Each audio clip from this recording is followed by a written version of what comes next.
Bonsoir mesdames, mesdemoiselles et messieurs, bienvenue à ce journal. Voici les principaux titres. Le président de la République reçoit le rapport annuel de la Commission nationale des droits de l'homme.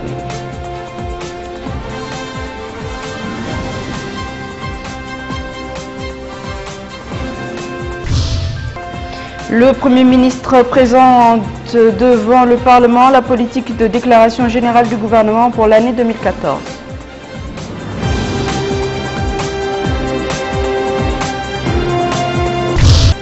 Et l'Assemblée nationale adopte le projet de loi relatif au financement du câble terrestre de communication en Mauritanie.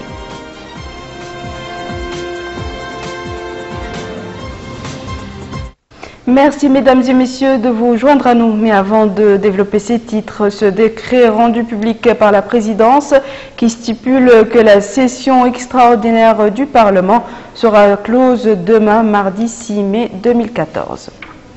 Je vous le disais en titre, le rapport annuel de la Commission nationale des droits de l'homme est désormais entre les mains du président de la République, M. Mohamed Abdelaziz. Le rapport, lui, a été remis aujourd'hui par la présidente de cette commission, Mme Rabia Abdelwadoud.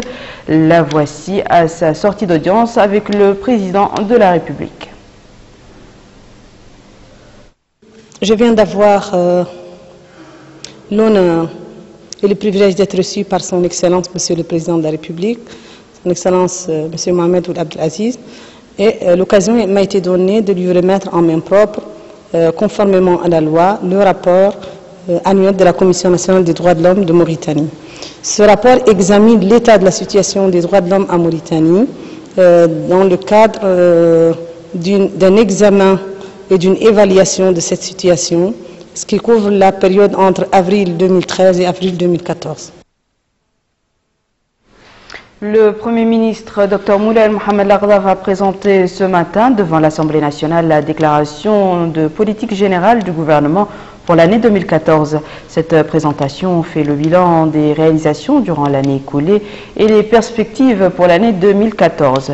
Le Premier ministre a indiqué que le gouvernement s'attellera au cours de cette période à consolider les acquis en vue de relever le taux de croissance économique, de réaliser davantage d'infrastructures de base, d'améliorer le niveau d'accès des populations aux services sociaux de base tels que l'eau, l'électricité, la santé et l'éducation. Synthèse de cette présentation avec Mohamed Emile Bakar. Le Premier ministre Dr Moulay Mohamed Laghdaf a commencé par présenter la politique générale du gouvernement pour l'année 2014 par les acquis enregistrés durant l'année écoulée, lesquels, a-t-il dit, ont été axés sur la consolidation de l'état des droits, le pluralisme politique et la pratique démocratique, asseoir les fondements du développement économique et les infrastructures de base nécessaires à la promotion des investissements, à l'augmentation de la production et à l'amélioration des principaux indicateurs économiques, à l'adoption des textes réglementaires, des lois et des procédures nécessaires à la gestion efficiente et transparente des finances publiques, et à la mise en œuvre des programmes multidimensionnels qui ont amélioré considérablement les conditions de vie des populations et la généralisation d'un meilleur accès collectif aux services de santé, d'éducation, de logement décent, d'accès à l'eau potable, à l'électricité, au transport et aux infrastructures de base.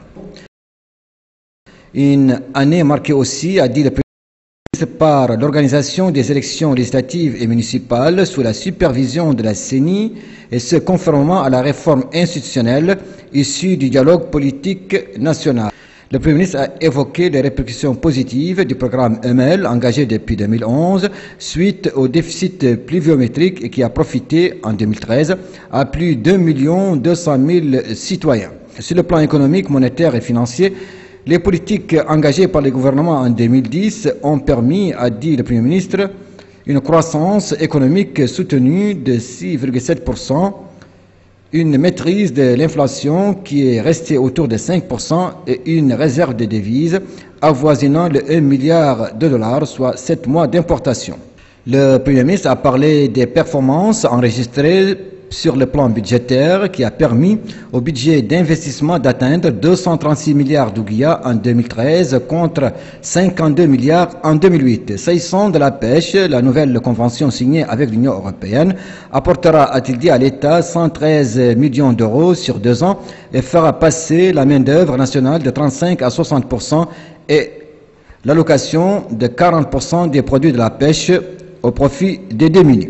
Dans le domaine de l'énergie, le Premier ministre a fait remarquer que le taux de couverture a atteint 45% en 2012 et passera aux horizons 2015 à 90%. Au volet de l'hydraulique, les 3 projets en cours d'exécution à Nouakchott, en Naftout Sharqi et au Hod Sharqi couvriront, a dit le Premier ministre, 95% des besoins des populations de ces zones. Au plan des routes, 1117 km ont été réalisés et 1400 km sont en cours de réalisation. Pour garantir la pérennité de cette croissance, l'État s'attellera, a dit le Premier ministre, à consolider l'État de droit et les libertés collectives. Sur le plan sécuritaire, nos forces armées ont bénéficié, a dit le ministre, d'équipements adéquats et de conditions appropriées leur permettant de relever les défis, comme ils ont été engagés à contribuer à l'effort de développement national. Un intérêt similaire, a dit le Premier ministre, a profité à la protection civile. Autre secteur d'envergure nationale, l'état civil, destiné à disponibiliser des documents personnels modernes et adaptés aux nouvelles normes internationales, a permis d'enrôler 2 923 142 personnes et de produire 1 835 033 cartes nationales d'identité et 137 770 passeports biométriques, toutes catégories confondues. Encouragé par ces réalisations significatives, l'État projette, a dit le Premier ministre, de réaliser un taux de croissance de 7% et de maintenir l'inflation autour de 6% pour la période 2014-2017. Pour ce faire, les priorités seront axées, a-t-il dit, les années à venir sur les réformes visant à améliorer le fonctionnement des mécanismes du marché, l'augmentation de la productivité et l'émergence des industries de transformation. L'effort de désenclavement des capitales régionales se poursuivra, a dit le Premier ministre, de même que celui de l'entretien des routes. Il est aussi prévu de généraliser l'accès à l'eau potable dans les milieux urbains et ruraux pour atteindre 80% de la population globale. Dans le domaine du logement décent, il est prévu la distribution de 127 997 terrains en Nouakchott, Rosso, Nouadhibou, Kaidi, Zouarat, Binishab, Tintan et Boutilimit, de même que la construction de bâtiments administratifs. Parlant de la nouvelle stratégie du secteur rural, le Premier ministre a indiqué que la priorité sera accordée à la production animale pour atteindre 60% des besoins du marché local. Au niveau de l'agriculture, l'accent sera mis sur la réalisation de l'autosuffisance en riz et en céréales traditionnelles et l'intensification de la culture du blé pour couvrir près de 40% des besoins du citoyen à moyen terme. Il est prévu cette année de réceptionner la station hybride qui, combinée à une autre, offrira une production de 700 MW d'électricité grâce au gaz naturel. D'autres réalisations ont été par ailleurs enregistrées sur le plan des énergies renouvelables qui représentent 25% de la production énergétique totale du pays grâce à la station solaire Cheikh Zayed. Il est aussi prévu de créer des stations hybrides à Nema et Abdelbagrou. Autant d'efforts seront entrepris au niveau du secteur minier, des hydrocarbures et des pêches en vue de développer et de moderniser leurs moyens. Sur le plan de la pêche, il est prévu la création de grandes unités de stockage de 500 tonnes à Nouadhibou, Nouakchott et Kifa et des unités moyennes dans toutes les Moukata. Le Premier ministre a aussi évoqué les efforts entrepris au niveau du secteur de l'éducation et c'est à ce sujet qu'il a précisé que le gouvernement envisage l'atteinte d'un taux de 40% de réussite au baccalauréat et qu'il poursuivra l'adaptation des programmes d'enseignement et de formation au marché du travail. C'est dans ce sillage que le Premier ministre a fait savoir que la formation des imams représente une priorité comme celle de l'amélioration des instructeurs dans les mahadras. La jeunesse, elle aussi, bénéficiera d'infrastructures modernes dans toutes les Moukata'a, a assuré le Premier ministre Dr Moulay Mohamed Aghlaf. Sur le plan sanitaire, le Premier ministre a parlé des efforts ayant permis de relever le niveau de rendement de ce secteur qui a enregistré l'intégration de 3 344 fonctionnaires au cours des 5 dernières années. Le Premier ministre a assuré qu'une politique sanitaire sera mise en œuvre dans les 3 prochaines années visant à réduire le taux de mortalité chez les couches vulnérables et faciliter l'accès aux services essentiels de santé à tous les citoyens, soulignant qu'en matière de protection sociale, l'État poursuivra la prise en charge gratuite de tous les malades démunis. Il sera procédé aussi, a dit le Premier ministre, à la mise en place d'un fonds spécial pour faire face aux catastrophes, de même que l'adoption d'un mécanisme d'intervention immédiate et efficace. En conclusion, le Premier ministre a affirmé que nous sommes à quelques semaines des prochaines élections présidentielles et que le programme électoral du président de la République s'est incontestablement concrétisé sur le terrain. La Mauritanie nouvelle, a-t-il dit, est la Mauritanie de la souveraineté, de la stabilité, de la réalisation des grands chantiers, de la justice, de la lutte contre la gabegie, de la réponse aux besoins des pauvres et des marginalisés et de la promotion des libertés individuelles et collectives. Et d'ajouter en définitive que l'action du gouvernement se poursuivra pour conserver et consolider ses acquis dans l'espoir de réaliser des progrès considérables qui conduiront notre pays à plus d'émancipation, d'épanouissement et de développement. Au Sénat, c'est le ministre de la Communication et des Relations avec le Parlement, Maître Sidi Mohamed El-Maham, qui a présenté au nom du Premier ministre la déclaration de politique générale du gouvernement. C'était au cours d'une plénière convoquée pour la circonstance et présidée par le sénateur M. Mohamed El-Hassan El-Haj, président de cette Chambre.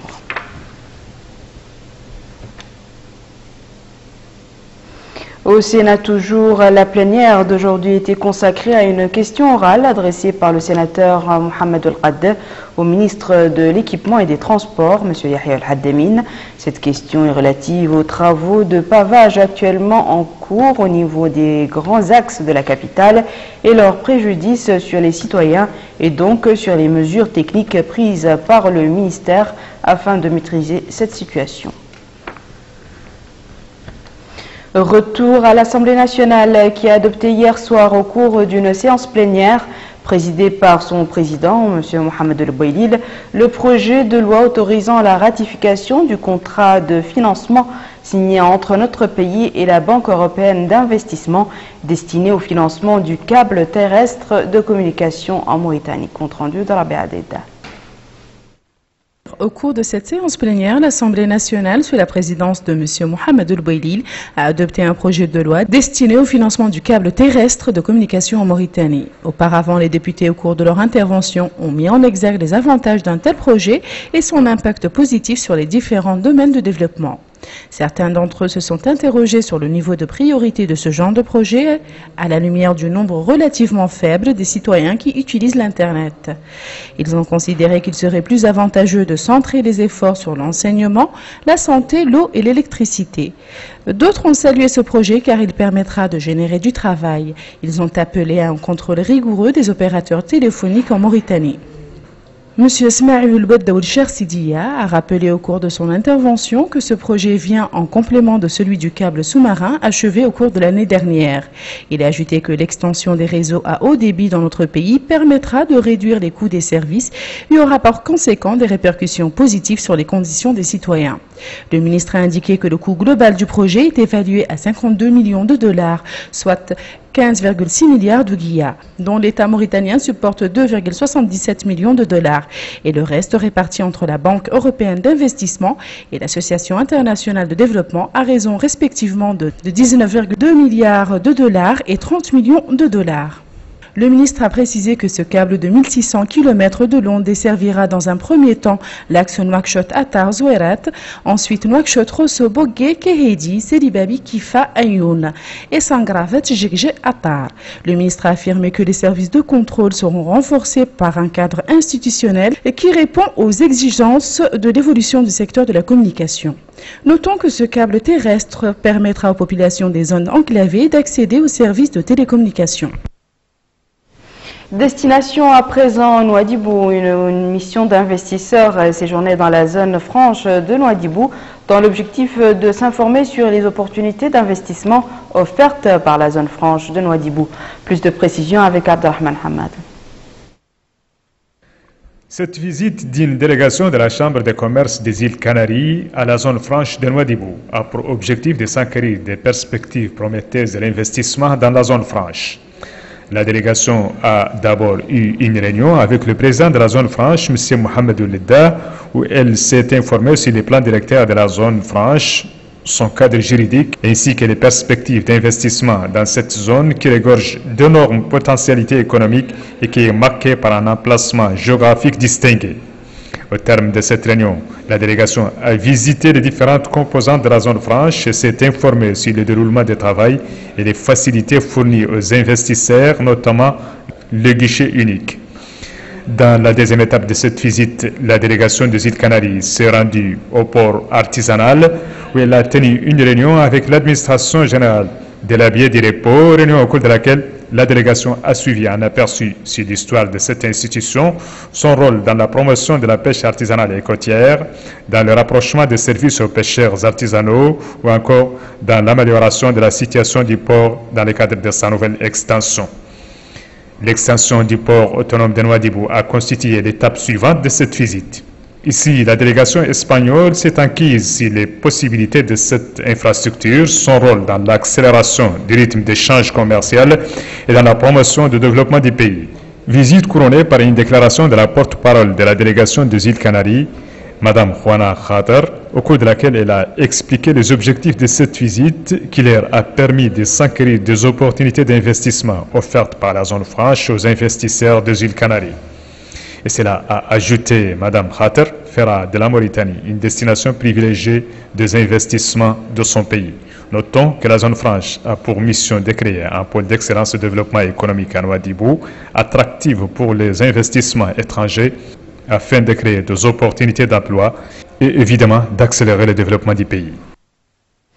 De Nouadhibou, nous allons nous rendre au Brakna et précisément à Maktal Hajar.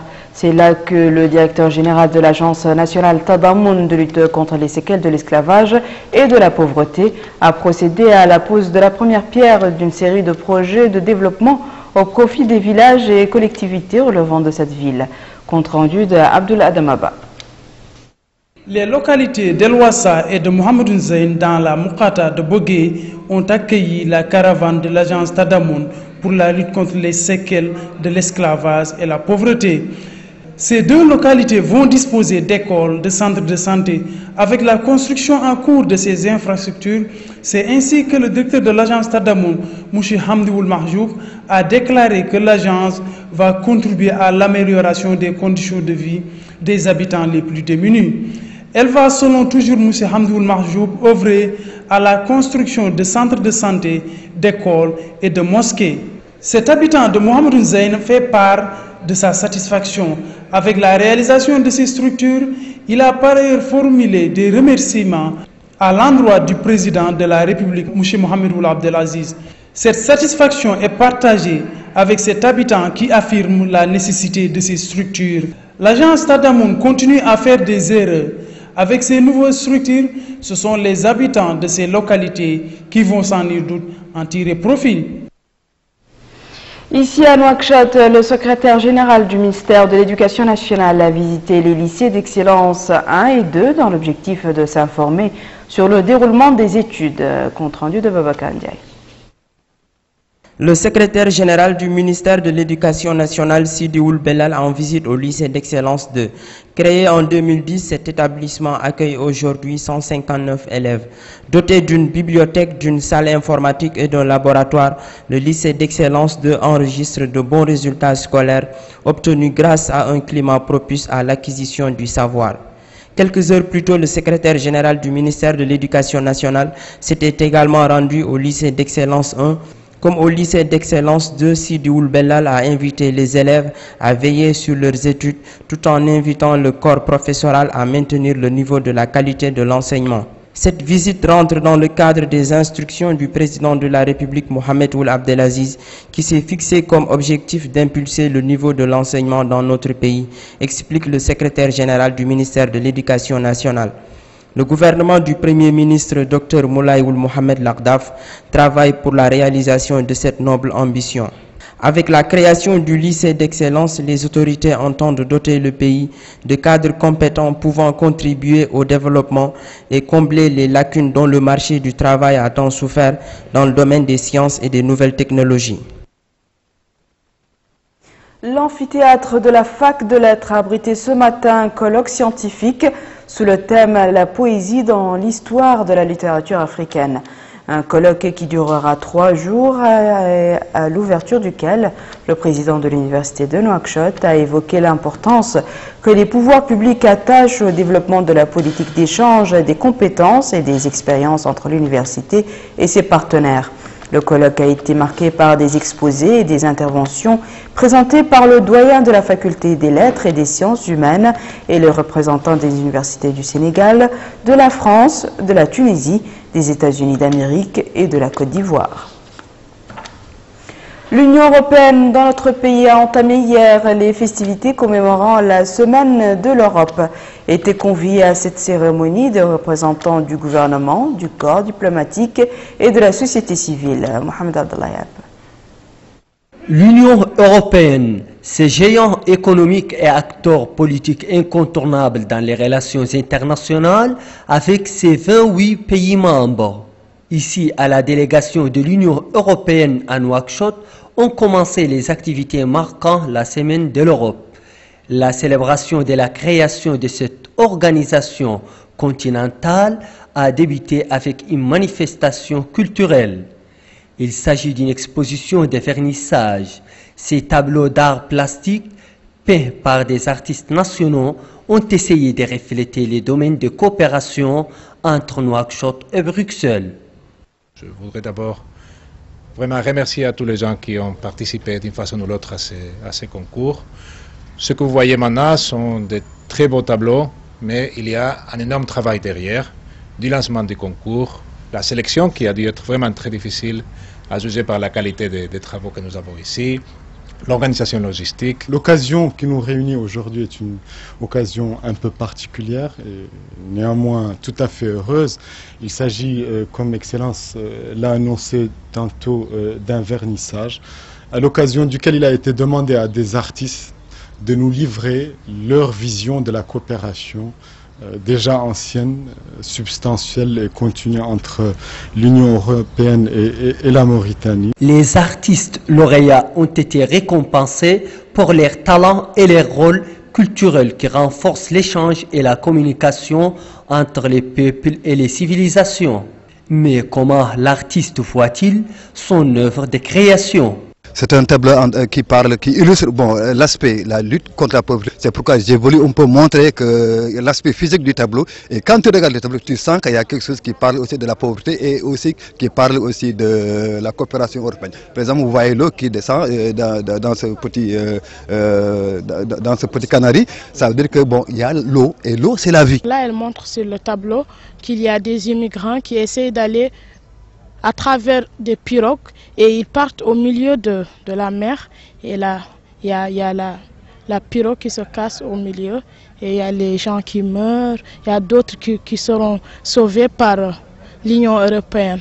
La Semaine de l'Europe englobe en fait plusieurs activités qui embrassent non seulement la sphère culturelle mais aussi celles économiques et politiques. Les relations culturelles entre la Mauritanie et l'Union européenne sont séculaires et pour preuve les traces de la civilisation mauresque de l'Andalousie.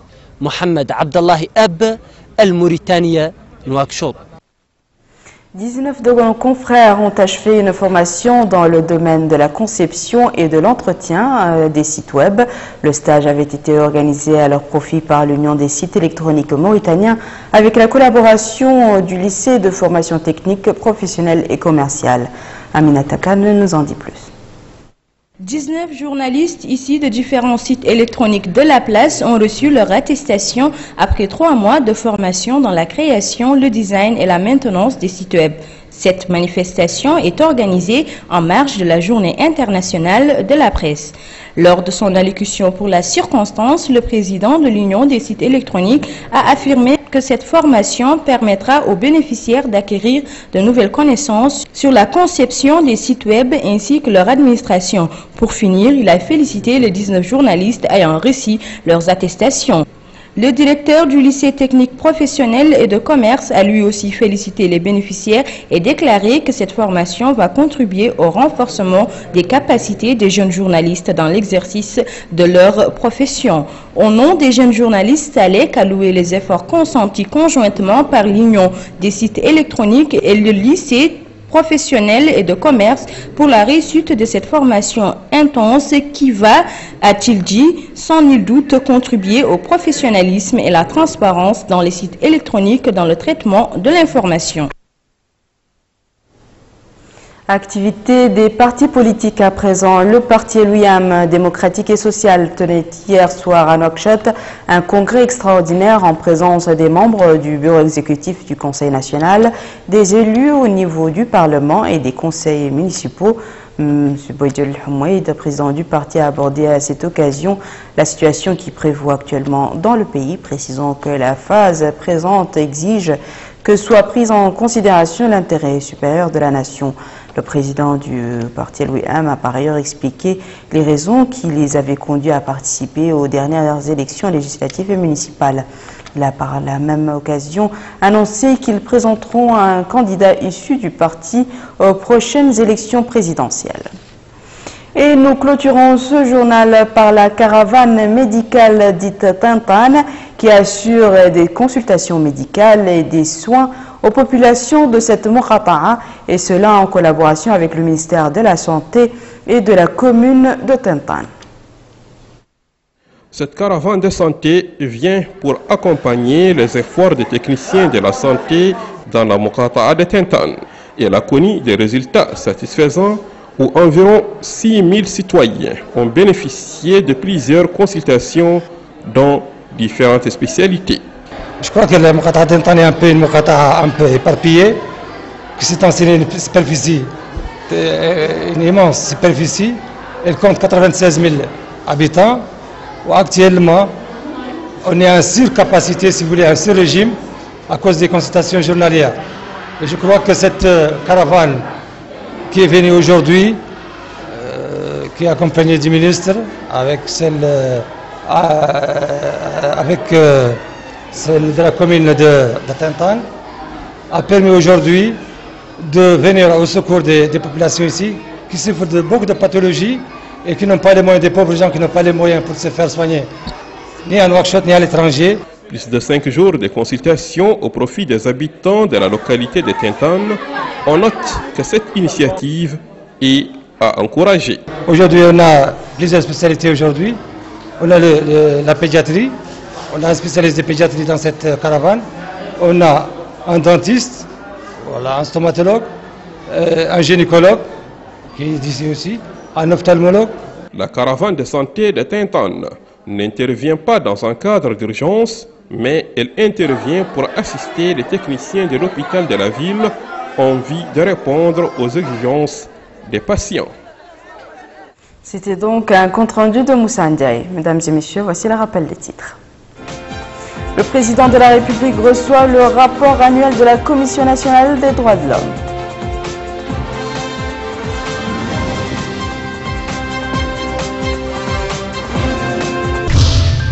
Le Premier ministre présente devant le Parlement la politique de déclaration générale du gouvernement pour l'année 2014.